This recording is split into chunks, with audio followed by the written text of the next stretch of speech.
Bismillahirrahmanirrahim. Kita lanjutkan pelajaran kitab Ubudulujen. Kemarin kita sedang membahas penutup akhir dari kitab Ubudulujen ini ya. Ini udah tinggal beberapa lembar, udah mau tamat kitab ini.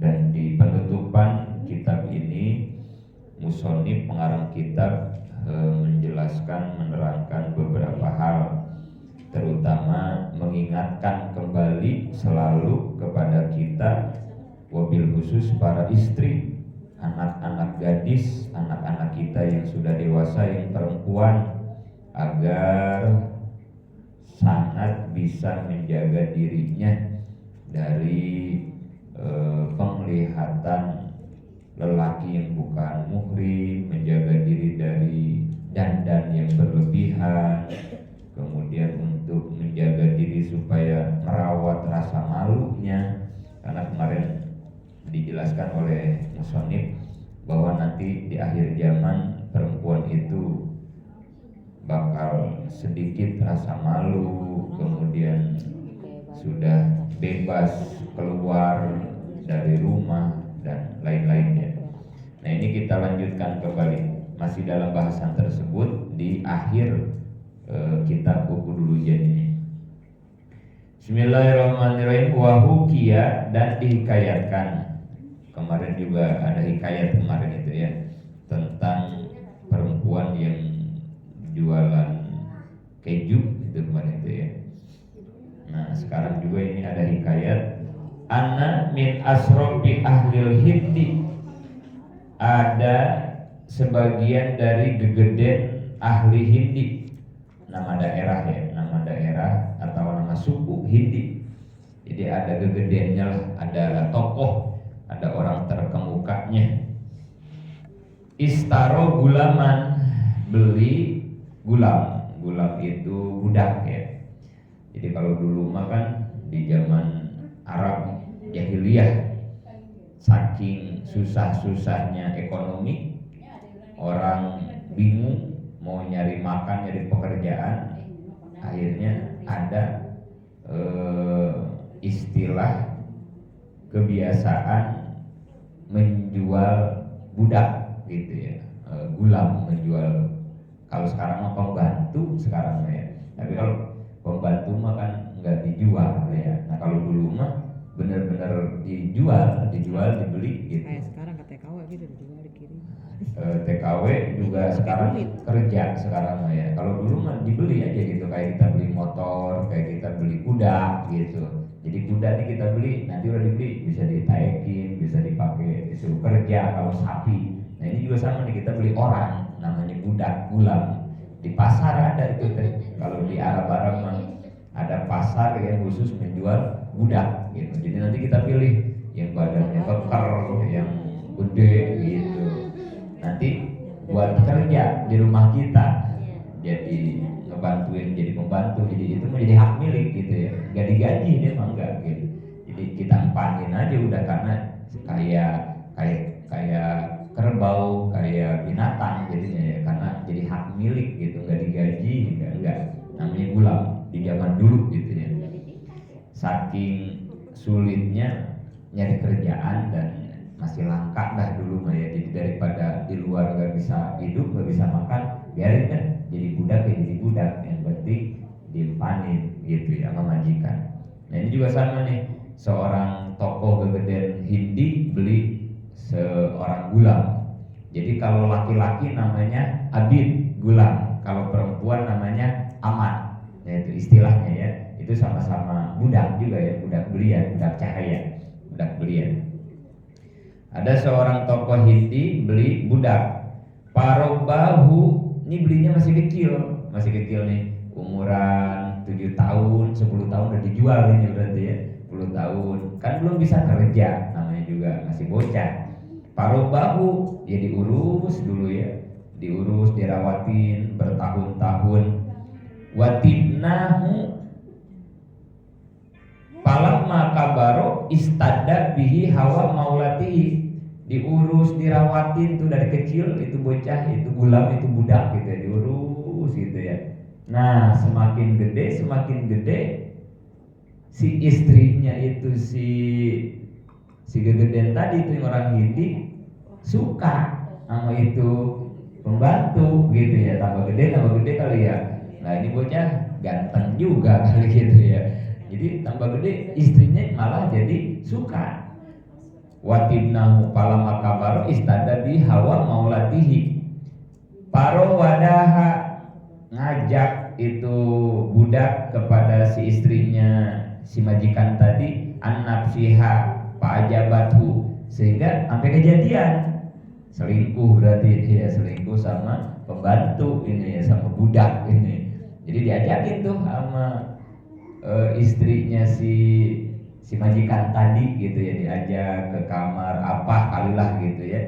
Nah suatu hari pada hola maulahu yauman fa'ijan huwa ala sodri maulatihi, suatu hari si majikannya habis dari mana lah gitu ya, dari luar apa dari mana, pas pulang ke rumah mergokin istrinya lagi berduaan sama budak tadi. Selain berduaan lagi tidur-tiduran ala sodri maulatihi, itu budak tiduran di atas dada istrinya. Iyalah lagi begituan dah gitu ya, pepergok sama lakinya gitu ya.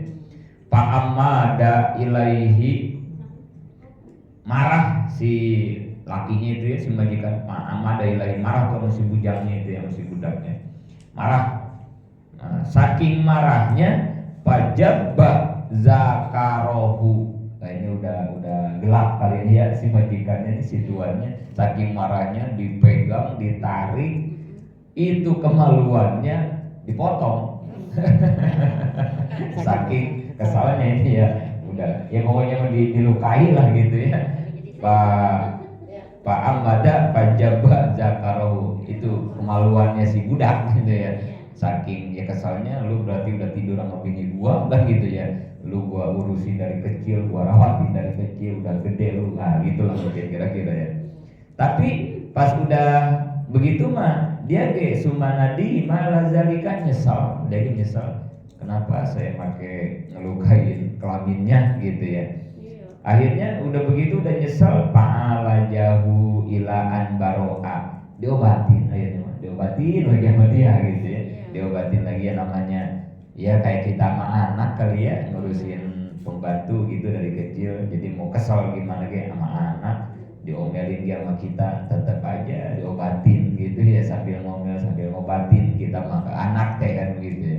Jadi mau gimana gitu, diobatin tuh sama dia, ilaan baro'a, sampai sembuh lagi, min ilatihi, sembuh tuh kelaminnya ada lagi kali gitu ya, diobatin mau sembuh aja ini. Fa'aqomal gulam ba'daha muddatan yatlubu ayyahuza sarohu min maulahu, tapi kejadian ini membekas ke si gulam itu membekas, artinya dia jadi dendam sama majikannya karena pernah kelaminnya dipotong gitu ya. Jadi dia keingetan aja, walaupun diobatin sampai sembuh, tetap aja itu si gulam teh kesal ke si majikan teh kesal. Wa kana limaulahu ibnani ahaduhuma, ini si majikan teh punya anak, anaknya teh ada dua, tiplun masih kecil. Wal akhur yapiun, salah satu nama anaknya teh si Yapi, masih kecil nih. Ka'annahuma syamsu wal qamar, udah kayak matahari dan bulan lah, disayang banget sama majikannya ya, orang cuma dua-duanya ya, masih kecil. Pago barojul yauman an manjilihi, suatu hari majikannya pergi, ada urusan apa kerja kali dah gitu ya, pergi dari rumah, libadin umurin karena ada urusan. Fa'akhadzal aswad asobiyaini.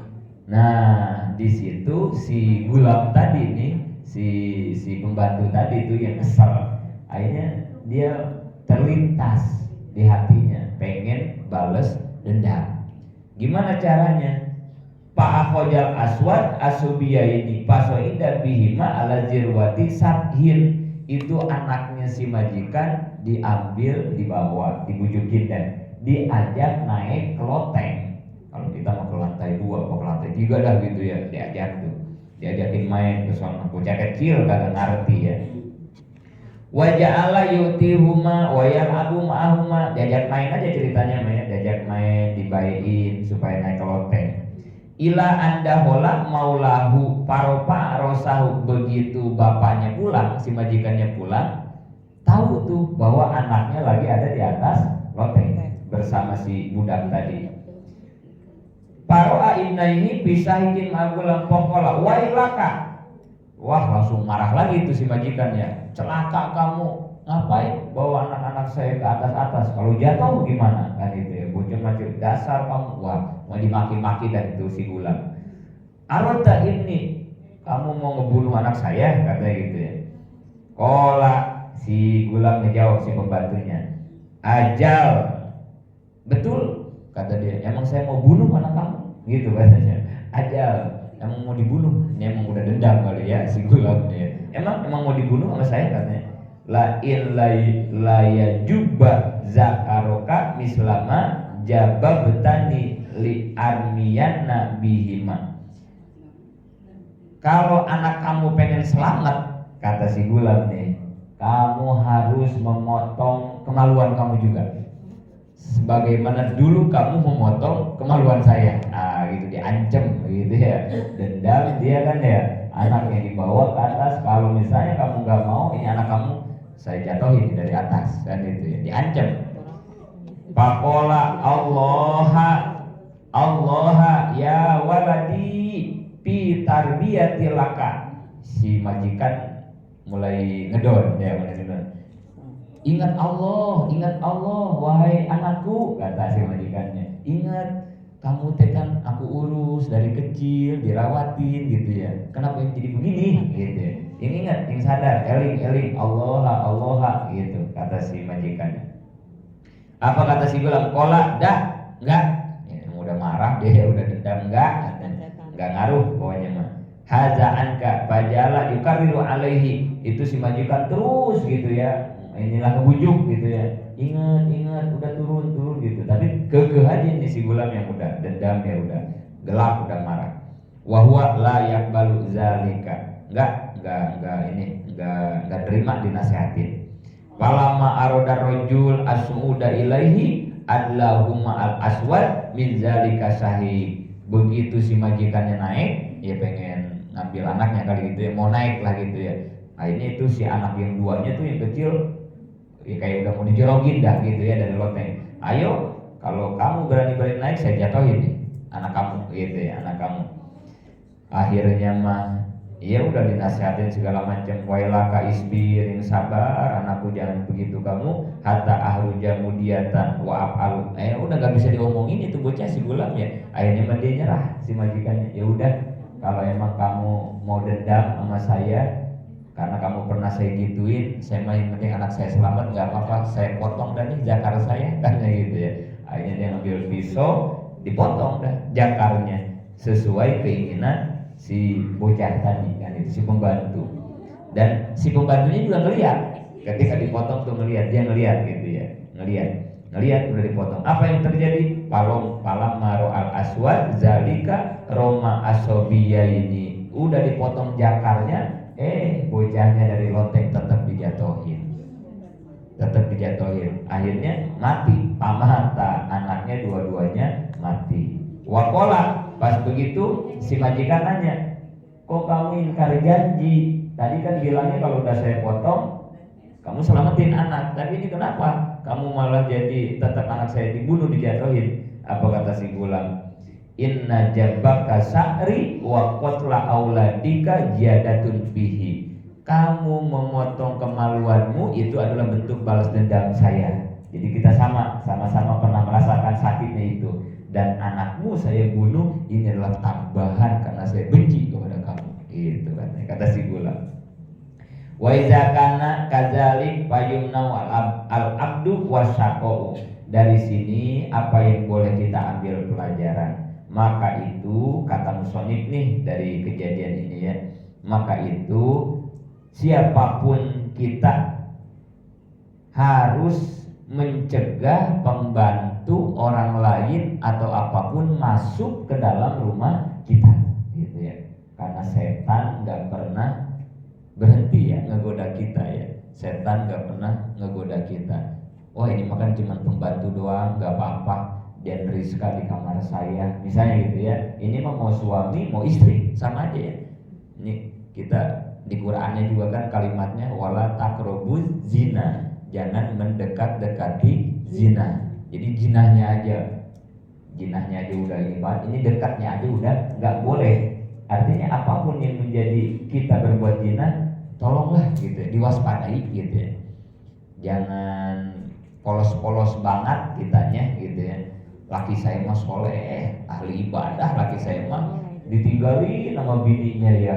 Padahal di rumahnya ada pembantu perempuan yang suka ngepel, yang suka nyuci, dan pembantu itu apakah dia gadis, apakah dia janda, kan begitu ya. Ditinggalin, tapi kita teh percaya aja sama laki kita gitu ya. Gak mungkin laki saya mah baik banget, ahli ibadah, enggak mungkin. Jangan. Karena setan mah gak panjang kaki, setan ya. Gak peduli dia ahli ibadah, gak peduli dia ustadz, gak peduli dia kiai, wali, dia digoda sama setan ya. Apalagi cuma setingkat laki kita, ya. Sama laki juga, jangan keenakan. Bininya suruh nungguin di toko, punya toko misalnya ya. Pembantunya lelaki mulu, jangan. Apalagi kalau lelakinya cuma satu, bini kita sendirian, ya. Atau kerja jadi PNS, jadi apa kan gitu bini kita ya, di kantornya kerja sama laki lain, naik motor sama laki lain, jangan sepolos itu kita gitu ya. Karena setan tidak pernah panjang kaki gitu. Jangan, hindari gitu. Daripada nanti keburu nyesal kan gitu, naudzubillah gitu ya. Jadi ya gitu.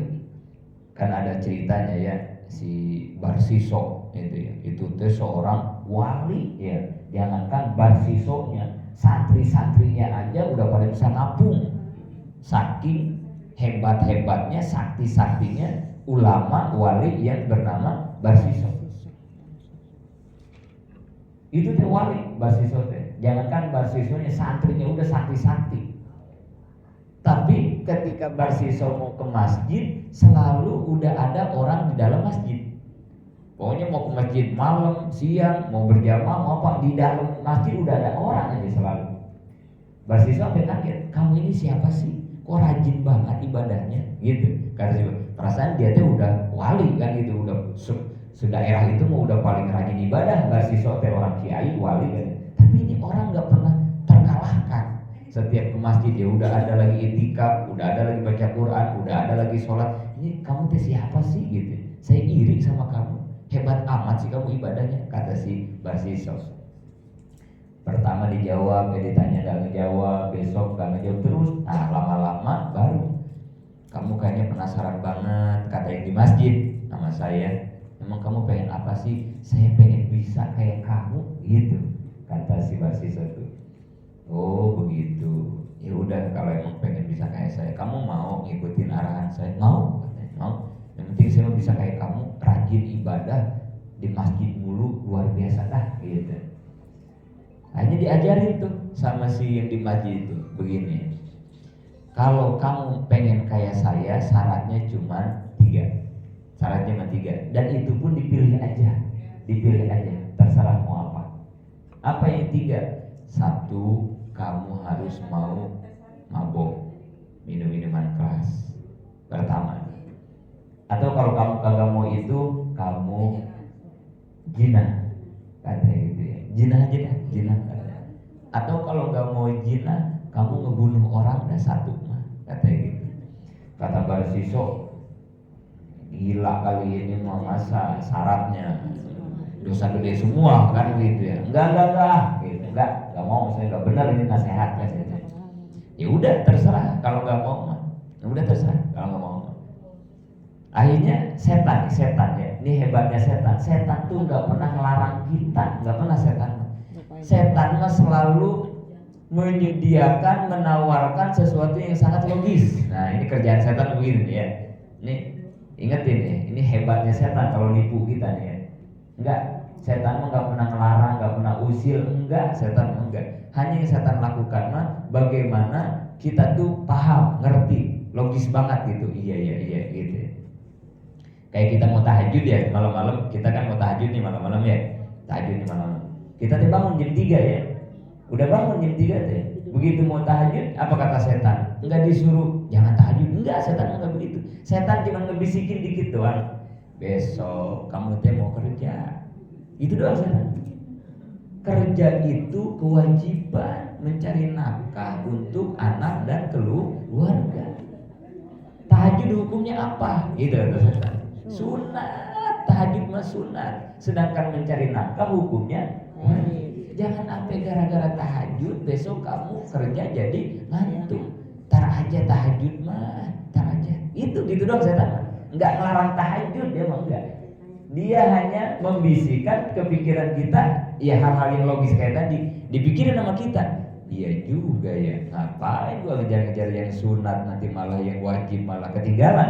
Ya udah, tidur aja udah tidur. Udah gitu. Itu setan. Ini sama Barsiso gitu sama setan teh. Nih, kenapa saya menyampaikan 3 syarat tadi? Kamu tahu nggak? Orang kalau nggak punya dosa bisa tobat apa kagak? Orang ya kalau nggak pernah bikin dosa bisa tobat nggak ke Allah? Nggak bakalan. Nggak punya dosa. Mau bagaimana tobat nggak punya dosa. Sedangkan taubat itu salah satu yang sangat dicintai Allah. Innallaha yuhibbut tawwabin wa yuhibbul mutatahhirin. Allah sangat cinta terhadap orang yang suka taubat. Gimana mau taubat kalau kita nggak bikin dosa? Bayangin setan ya. Barsiso nih seorang wali ulama gede digituin sama setan. Iya juga ya. Aduh, setan ya luar biasa. Akhirnya kalau emang ngebunuh berat buat kamu kan kiai wali, nggak enak kalau kamu ngebunuh, bahaya kan, terlalu aib kan gitu ya. Atau kalau kamu pun zina, itu pun aib, zina juga ya. Udah aja lah bikin dosanya yang orang kagak tahu, katanya gitu. Apaan dosa yang kagak tahu? Mabok aja, nggak usah banyak-banyak, segelas aja, setengah gelas juga nggak apa-apa. Kamu ngumpet dah, biar nggak ketahuan. Habis mabok nanti kamu tobat, gitu ya. Di mana saya maboknya? Dikasih tahu tempatnya tuh sama si itu yang di masjid. Di sana ada tempatnya, udah disiapin lah pokoknya mah. Ada tempatnya, ada rumah segala macem. Akhirnya mau itu si Barsiso seorang wali mau. Ya udah, mabok ya mabok, katanya yang penting saya bisa naik nih ibadah rajin gitu. Diantar tuh ke tempat itu. Udah disediain di situ minumannya, diminum sama dia. Begitu diminum mabok ya, minum mabok kan begitu ya. Ternyata itu tempat pelacuran. Di situ ada perempuan. Habis mabok melihat perempuan, ya sudah kan itu ya. Akhirnya zina. Beres zina ketiduran berdua-dua ya. Beres zina ketiduran berdua-dua. Begitu bangun Barsiso sadar. Maboknya udah habis, pengaruh maboknya. Begitu sadar kan dia, astagfirullah, ini kenapa saya jadi tidur telanjang dua nama perempuan pelacur kan gitu ya. Si perempuannya ngancam, ini air bakal saya sebarin. Itu kata si perempuan pelacurnya nih. Akhirnya saking paniknya daripada airnya ketahuan, dicekek kan itu perempuannya, mati akhirnya. Lengkap sudah ya, ya mabok, ya zina, ya ngebunuh. Ini setingkat wali masih kegoda sama setan, apalagi laki kita ya. Makanya jangan jaga gitu. Jaga. Nah ini pesannya begitu dalam kita ini. Jadi payung na'u, cegah.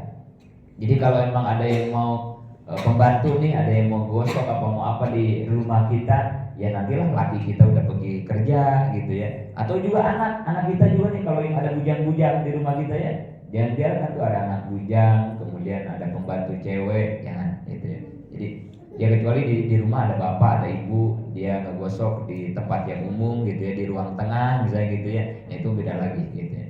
Pokoknya mah waspadai gitu ya, karena setan gak pernah panjang kaki. Min duhulihi ala nisa, cegah yang bukan muhrim masuk ke kamar rumah istri-istri kamu atau anak perempuan kamu. Iza balago kullun minhuma khamsa asharata sanatan. Kalau anak kita atau pembantu kita umurnya sudah 15 tahun. Jadi kalau udah pada gede, tolong kamu udah deh, jaga. Kenapa harus dijaga? Li anna ammatal fitnah bihim wa hifdzun nasli. Karena satu, kita menjaga supaya tidak terjadi fitnah. Satu ya, fitnah. Apa itu fitnah? Ya tadi perzinahan kan gitu ya. Perzinahan dan lainnya. Udah terjadi mah udah nggak bisa diobatin gituan mah ya, misalnya udah seumur hidup, naudzubillah ya. Itu fitnahnya terbesar. Wahibdzun nasli, yang kedua kita menjaga keturunan. Naudzubillah kalau ada anak keturunan kita yang zina, punya anak di luar nikah, maka kan gituan mah turun temurun ya, naudzubillah ya. Kalau emaknya pernah zina, nanti anaknya pasti ada yang zina. Enggak di anaknya, cucunya ya, naudzubillah. Maka jaga banget ini. Wahibdzun nasli, jaga keturunan kita jangan sampai ada yang pernah melakukan zina gitu. Jaga. Maka untuk menjaga ini dari sekarang kita harus benar-benar waspada gitu ya. Pokoknya urusan yang bukan muhrim, lelaki perempuan, mau anak, mau pembantu, mau suami, tolong kita waspadai banget. Dan ini semua min a'zomil umur. Ini semua adalah hal-hal yang paling besar dalam kehidupan, dalam urusan agama kita. Sampai di situ dulu, nanti kita lanjutkan waqala al-Ghazali fil ihya. Mudah-mudahan manfaat. Amin ya Allah ya Rabbal